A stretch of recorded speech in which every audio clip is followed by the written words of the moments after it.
मित्रांनो 90,000 सॅलरी असणारा stable government job तुम्ही बघताय तर नक्कीच हा व्हिडिओ तुमच्यासाठी आहे. कारण की इथे बघा काम कमी असतं, सॅलरी चांगली आहे, पोस्ट ऑफिसर लेवलची आहे आणि त्याही पेक्षा महत्त्वाचं म्हणजे अप्लाय करणं सुरू झालेलं आहे. प्लेन तुमचं ग्रॅज्युएशन झालंय, पोस्ट ग्रॅज्युएशन झालंय तरी तुम्ही ते अप्लाय करू शकताय. जसं मी तुम्हाला सांगितलं सॅलरी चांगली आहे आणि सिलेक्शन प्रोसेस पण त्याप्रमाणे असणार आहे. म्हणजे सगळ्यात आधी प्रिलिमिनरी टेस्ट होते, मेन टेस्ट होते, त्याच्यानंतर डिस्क्रिप्टिव्ह टेस्ट म्हणजे एसी लिहायची टेस्ट असते आणि त्यानंतर तुम्ही ते सिलेक्ट होता. महत्वाचं म्हणजे भरपूर साऱ्या पोस्ट आहे. मग यासाठी सिलेबस काय असणार आहे, वयाची अट काय, कोण कोण अप्लाय करू शकताय, एक्झामची तयारी कशी करायची, कुठल्या पुस्तकातनं अभ्यास करायचा, सगळी माहिती तुम्हाला आजच्या व्हिडिओत सांगणार आहे. कारण की भरपूर जणांच्या कमेंट्स येत आहे की गव्हर्नमेंट जे जॉब अपडेट येत असतात त्यावर जास्तीत जास्त व्हिडिओ बनवा. त्यामुळे त्याच्यावर मी फोकस शिफ्ट केलाय जेणेकरून ती तुम्हाला माहिती मिळेल, सोबत अभ्यास कसा करायचा ते पुस्तकं सुद्धा तुम्हाला उपलब्ध करून देतोय. त्यामुळे व्हिडिओ पूर्ण बघा. चॅनलवर नवीन आला असाल, आयकॉनिक मराठी चॅनल सबस्क्राईब केलं असेल तर करून ठेवा. चला तर बघूया डिटेलमध्ये.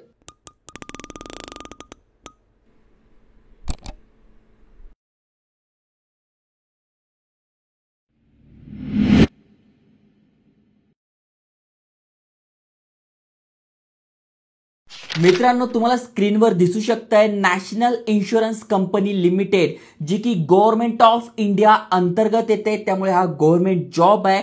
महत्वाचं म्हणजे तुम्ही ते बघू शकताय भरती प्रक्रिया सुरू झालेली आहे. जनरलिस्ट अँड स्पेशलिस्ट या दोन प्रकारच्या पोस्ट आहे. महत्वाचं म्हणजे बघा 12 जून पासून अप्लाय करणं सुरू झालेलं आहे. तर कधीपासून तर 3 जुलै पर्यंत आपण अप्लाय करू शकतोय. मोजकेच दिवस आहे. त्यामुळे तुम्हाला डॉक्युमेंट बघून लवकरात लवकर अप्लाय करायचंय. उशिरा कराल तर तुमचा फॉर्म सबमिट होत नाही, वेबसाईटला एरर येतो. त्यामुळे लवकरात लवकर फॉर्म सबमिट करा, त्याआधी समजून घ्या. जसं की मी तुम्हाला सांगितलंय अप्लाय करायची शेवटची तारीख 3 जुलै आहे. फी पेमेंट करायची पण शेवटची तारीख तीच असणार आहे. जसं की तुम्ही ते बघू शकताय तुमची जी पहिली प्रिलिमिनरी एक्झाम होणार आहे ती 20 जुलैला होणार आहे. टेंटेटिव्ह तारीख आहे, मे बी मागे पुढे होऊ शकते आहे. त्यानंतर तुमची जी फेज 2 ची मेन एक्झाम असणार आहे ती 31 ऑगस्ट 2025 ला असणार आहे. म्हणजे जुलै ऑगस्ट अजून पण तुमच्याकडे 2 महिने आहे हातात. तुम्ही अभ्यास आज जरी सुरू केला तरी ही एक्झाम पास होऊ शकताय. आता बघू शकताय कोणासाठी किती जागा आहे. तर जसं मी तुम्हाला सांगितलं या ज्या वॅकन्सी आहे 2 पार्टमध्ये आहे. पहिलं म्हणजे ज्यांचं स्पेशल असं काही शिक्षण झालंय, जसं की बघू शकताय जसं की तुमचं MBBS झालंय, लीगल मधून झालंय, फायनान्स मधून झालंय, इन्फॉर्मेशन टेक्नॉलॉजी मधून झालंय, तर तुम्ही इथे अप्लाय करू शकता. इथे बघा टोटल 96 जागा आहे आणि फक्त तुमचं प्लेन ग्रॅज्युएशन झालंय म्हणजे BA झालंय, BCom झालंय, BSc झालंय, असं प्लेन ग्रॅज्युएशन झालंय तर तुम्ही इथे बघू शकता टोटल 170 पोस्ट आहे. UR साठी 68, OBC साठी 47, SC साठी 26, ST साठी 12 आणि EWS मधून तुम्ही अप्लाय करणार असाल तर 17 आहे. आणि तुम्ही PWBD कॅन्डिडेट आहात तर तुमच्यासाठी पण इथे 4 जागा राखीव आहेत. तर ठरवून घ्या तुमचं यापैकी स्पेशल शिक्षण झालं असेल तर इथून अप्लाय करा, किंवा जनरलिस्ट म्हणजे तुमचं प्लेन ग्रॅज्युएशन झालं असेल तर तुम्ही या 170 जागांसाठी अप्लाय करू शकताय. आता सगळ्यात महत्वाचं म्हणजे पात्रता काय पाहिजे तर ते मी इथे बघू शकताय. सगळ्यात आधी तुम्ही भारताचे नागरिक पाहिजे, इंडियन सिटीजन पाहिजे. दुसरं म्हणजे इथे एक सर्व्हिस कंडिशन आहे. तुम्ही जर इथे सिलेक्ट झाला तर 5 वर्ष तुम्हाला जे लोकेशन देईल त्या ठिकाणी तुम्हाला काम करावं लागतं. आणि ऍज अ स्पेशलिस्ट तुम्ही म्हणून ते लागताय तर 10 वर्ष म्हणजे तुम्हाला एका ठिकाणी पोस्टिंग दिली, समजा तुम्हाला दिली पुण्यामध्ये, तर 5 वर्ष तुम्हाला पुण्यामध्ये काम करावं लागतं. दुसरी इथे एक सर्व्हिस कंडिशन आहे की प्रोबेशनरी पिरियड असतो. जेवढे पण गव्हर्नमेंट जॉब येत आहे, बँकिंगचे येत आहे, 1 वर्षाचा प्रोबेशनरी पिरियड असतो, ज्याला ट्रेनिंग पिरियड म्हटलं जातं. म्हणजे 1 वर्षाची ट्रेनिंग असते, त्यानंतर आपण परमनंट होतो, तेही चांगलं आहे. त्यानंतर तुम्ही बघू शकता इथे गॅरंटी बॉन्ड सुद्धा आहे. म्हणजे जर का तुम्ही ते सिलेक्ट झालं तर कमीत कमी 4 वर्ष इथे तुम्हाला काम करणं गरजेचं आहे. मिनिमम पिरियड ऑफ 4 इयर हे कोणी सांगत नाही, पण डिटेलमध्ये तुम्हाला सांगतोय कारण की अनेक जणांना उत्सुकता असतात, PDF नीट वाचत नाही आणि अर्धवट माहिती नंतर त्यांना कळतं, त्यामुळे डिटेलमध्ये सांगतोय. आता जर 4 वर्षापैकी, कारण की ते सॅलरी तर 90,000 मिळते, चांगली मिळते आहे, त्यामुळे सहसा तर कोणी सोडणारच नाही. पण यापेक्षा समजा कोणी MPSCची पण साईड बाय साईड परीक्षा देत असेल आणि त्याला चांगल्या लेवलची पोस्ट मिळाली, याच्यापेक्षा जास्त 1.5-2 लाखाची सॅलरी मिळाली, तेव्हा ते सोडतात. मग तेव्हा त्यांना काय करतात 1 इयरची तुमची जी ग्रॉस सॅलरी आहे ती तुम्हाला द्यावी लागते. आता तेच महत्वाची गोष्ट म्हणजे नेमका सॅलरी किती असणार आहे, पेमेंट किती असणार आहे, तर अप्रॉक्सिमेटली 90,000 प्रति महिना तुम्हाला इथे मिळणार आहे. प्लस भरपूर सारे भत्ते अलाउन्स आहे. इथे बघा पेन्शन आहे, त्याच्यानंतर न्यू पेन्शन स्कीम आहे, मेडिकल बेनिफिट आहे, ॲक्सिडेंटल इन्शुरन्स आहे, असे अनेक सारे बेनिफिट म्हणजे जवळपास 1,00,000 रुपये प्रति महिना तुम्ही धरूनच चला. ओके.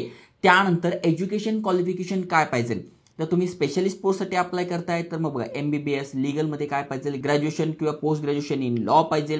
फायनान्ससाठी बघू शकताय BCom, MCom किंवा चार्टर्ड अकाउंटंट तुम्ही पाहिजे. इन्फॉर्मेशन टेक्नॉलॉजी बघू शकताय, ऑटोमोबाईल इंजिनिअरिंगचं तुम्ही बघू शकताय.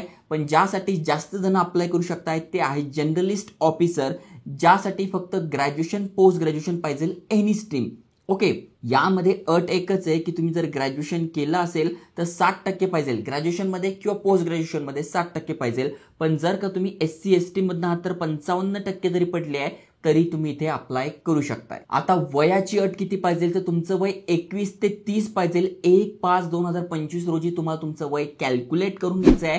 म्हणजे तुमचा जन्म 2/5/1995च्या आधी झालेला नको आणि 1/5/2004च्या नंतर झालेला नको. या दरम्यान तुमचा इथे जन्म पाहिजे. आता त्यातल्या त्यात वयामध्ये सूट दिलेली आहे, जसं की SC ST साठी 5 वर्ष, OBC साठी 3 वर्ष, PWBD कॅन्डिडेट तुम्ही आता 10 वर्ष, एक्स सर्व्हिसमनसाठी 5 वर्ष वयामध्ये सूट दिलेली आहे. आता या नोटिफिकेशनचा सगळ्यात महत्त्वाचा पार्ट समजून घ्यायचा आहे की सिलेक्शन प्रोसेस काय. तर बघा पार्ट A असणार आहे ज्यामध्ये ऑनलाईन एक्झाम होणार आहे, ज्यामध्ये तुमची प्रिलिमिनरी एक्झाम जी की ऑनलाईन होणार आहे, आणि पार्ट 2 मध्ये म्हणजे फेज 2 मध्ये मेन एक्झामिनेशन होणार आहे. म्हणजे 2 तुमच्या एक्झाम होणार आहे, एक तर प्रिलिमिनरी आणि दुसरी मेन. हे पार्ट A मध्ये होणार आहे. प्रिलिमिनरीमध्ये काय असणार आहे तुम्ही बघू शकता, इंग्लिश लँग्वेज. याचे जर तुम्हाला बुक पाहिजे असेल तर इथे बघा मी तुम्हाला टॅग करून देईल, जिथून तुम्ही फ्लिपकार्टवरून घर बसल्या मागू शकताय आणि तुमचा अभ्यास आजच तुम्ही सुरू करू शकताय बुक आल्या आल्या. सोपं आहे बघा. इंग्लिश लँग्वेज आहे, 30 प्रश्न 30 मार्कांसाठी, रेझोनिंग ॲबिलिटी 35 प्रश्न 35 मार्कांसाठी, क्वांटिटेटिव्ह ॲप्टिट्यूड 35 प्रश्न 35 मार्कांसाठी, म्हणजे 100 प्रश्न 100 मार्कासाठी असणार आहे. टोटल आपल्याला इथे 1 तास मिळतो, म्हणजे 20 म्हणजे टोटल 60 मिनिटं मिळणार आहे. हिंदी किंवा इंग्रजीमध्ये तुम्ही ही एक्झाम देऊ शकता. इंग्लिशचा पेपर इंग्लिशमध्ये तुम्हाला द्यायचा आहे. जसं की तुम्ही बघितलं असेल मागे पण आपण भरपूर सारे अपडेट आणले होते, जसं की बघा हे गव्हर्नमेंट जॉब अपडेट, स्टेनोग्राफर झालं किंवा सेंट्रल बँकची भरती झाली किंवा अजून एक भरती झाली. बघा यामध्ये जे रेझोनिंग वगैरे क्वांटिटेटिव्ह ॲप्टिट्यूड सगळ्यांचा अभ्यास जवळपास सेम आहे. ग्रॅज्युएशन लेवलचा 12वी लेवलचा त्याचा जरी अभ्यास करत असाल तर इथे पण तुम्हाला ते चालणार आहे, इथे पण तुम्हाला चालणार आहे. त्यामुळे जर तुम्ही एक जरी हे शिकून घेताय तरी वेगवेगळ्या भरती येत आहेत तिथेही तुमचं हे शिक्षण कामाला येणार आहे. त्यानंतर फेज 2 मध्ये तुमची मेन एक्झाम होणार आहे, जी की ऑब्जेक्टिव्ह टेस्ट असणार आहे 250 मार्कांसाठी, आणि त्यानंतर डिस्क्रिप्टिव्ह टेस्ट असणार आहे 30 मार्कांसाठी. कशी असणार आहे ते पण सांगतो. जसं की बघा ऑब्जेक्टिव्ह टेस्ट ही 3 तासाची असणार आहे, जी की मेन एक्झाम आहे, ज्यामध्ये सुद्धा तुम्ही ते बघू शकताय जनरलिस्ट म्हणजे कॉमन तुमचं ग्रॅज्युएशन झालेलं आहे, BSc BA BCom यासाठी तुम्ही बघू शकताय. Test of reasoning, test of English language, general awareness, computer knowledge आणि क्वांटिटेटिव्ह ॲप्टिट्यूड याचे बुक तुम्हाला पाहिजे तर इथे टॅग करून दिलेले आहे. तुम्ही फ्लिपकार्टवरून मागून अभ्यास सुरू करू शकताय. खास करून तुम्हाला क्वांटिटेटिव्ह ॲप्टिट्यूड, जनरल अवेअरनेस याचा स्टडी तुम्हाला चांगला करायचा आहे. सगळ्यांसाठी सेम वेटेज आहे, जसं की बघू शकताय 50 क्वेश्चन 50 मार्कासाठी असणार आहे, म्हणजे 250 प्रश्न 250 मार्कांसाठी, आणि तुम्हाला इथे 3 तास मिळणार आहे. हिंदी इंग्रजीमध्ये तुम्ही देऊ शकताय. आणि जे स्पेशलिस्टसाठी अप्लाय करणार आहे तर त्यांच्यासाठी पण इथे बघा सेम आहे, तुम्ही ते बघू शकताय. त्यानंतर या 2 तर एक्झाम तुम्ही पास होऊन जाता आणि जी सोपी एक्झाम वाटते तिथेच तुम्ही फेल होऊन जाता. जसं की डिस्क्रिप्टिव्ह टेस्ट जी की 30 मिनिटाची असणार आहे, 30 मार्कासाठी, इंग्लिश लँग्वेजची असणार आहे, ज्यामध्ये 10 मार्क एसे वगैरेसाठी असतात. त्यामुळे इंग्लिश लँग्वेज, कारण की बघा आता हे बँकिंग सारखं काम आहे, त्यामुळे मेल पाठवणं, एसे पाठवणं हे सगळं इंग्लिशमध्ये असतं. त्यामुळे या गोष्टी तुम्हाला आल्या पाहिजे आणि त्याचीच ही टेस्ट आहे, त्यामुळे याची पण तयारी करायला विसरू नका. महत्वाचं म्हणजे penalty for each wrong answer असणार आहे बोथ एक्झामसाठी, हे तुम्हाला लक्षात घेऊन टाकायचं आहे. त्यानंतर ही तुमची मेन एक्झाम झाली, डिस्क्रिप्टिव्ह एक्झाम झाली, त्यानंतर तुमचा पार्ट B मध्ये इंटरव्ह्यू होणार आहे. यस, म्हणजे 2 एक्झाम प्लस तुमचा इंटरव्ह्यू होणार आहे आणि त्यानंतर तुमचं सिलेक्शन होणार आहे. कुठले कुठले डॉक्युमेंट लागणार तर डॉक्युमेंटची लिस्ट दिलेली आहे. 12 तारखेपासून फॉर्म भरणं सुरू होत आहे. फॉर्म भरण्यासाठी यांनी एक्झाम फी ठेवली आहे SC ST PWBD कॅन्डिडेटसाठी 250 रुपये इन्क्लुडिंग GST, आणि all candidate other than SC ST PWD म्हणजे यात वुमन सुद्धा येतात. बाकीच्या ज्या आपण वॅकन्सीज आहेत त्यामध्ये वुमनला कुठलीही फी नव्हती, पण इथे बघा 1000 रुपये इन्क्लुडिंग GST आहे. 1000 रुपये फी आहे. फी जास्त आहे पण सॅलरी जर 1,00,000 रुपये तुम्हाला मिळते, तुमचा स्वतःवर कॉन्फिडन्स आहे की मी अभ्यास करून ही नक्की पोस्ट काढेल, तर तुम्ही अप्लाय केलं पाहिजे. ओके, बाकी सगळी माहिती दिली आहे. एक्झाम सेंटर्स कुठले आहे तर महाराष्ट्रामध्ये आपण बघायला गेलो तर महाराष्ट्रामध्ये तुम्ही बघू शकताय मुंबई, नवी मुंबई, ठाणे, MMR, नागपूर, पुणे, छत्रपती संभाजीनगर आणि नाशिक हे तुमचे प्रिलिमिनरी एक्झामसाठी सेंटर्स आहे. आणि मेन एक्झामसाठी बघितलं तर मुंबई, नवी मुंबई, ठाणे आणि MMR हे तुमचे मेन एक्झामसाठी सेंटर असणार. त्यामुळे जे तुम्हाला जवळ पडत आहे ते तुम्ही ते सिलेक्ट करून ते एक्झाम देऊ शकताय. तर सगळी माहिती तुम्हाला अगदी थोडक्यामध्ये सांगितली आहे. तरी काही अडचण असेल, काही समजलं नसेल तर कमेंट करा. इंस्टाग्राम किंवा व्हॉट्सअप तुम्ही जॉईन करून ठेवा. तिथे डेली अपडेट किंवा हे काही पुस्तकं आहे, काही क्वेश्चन पेपर जर मला मिळत आहे तर मी तिथे टाकत असतो. त्यामुळे नक्की त्याचा फायदा घ्या आणि अशा जॉब ऑपॉर्च्युनिटीज करिअर गायडन्ससाठी चॅनल सबस्क्राईब करून ठेवा. अजून कुठल्या वॅकन्सी तुम्हाला पाहिजे म्हणजे इंजिनिअरिंगचा पाहिजे आहे किंवा MBA झालंय त्या रिलेटेड पाहिजे आहे किंवा फक्त 12वी पास आहे त्या रिलेटेड पाहिजे आहे,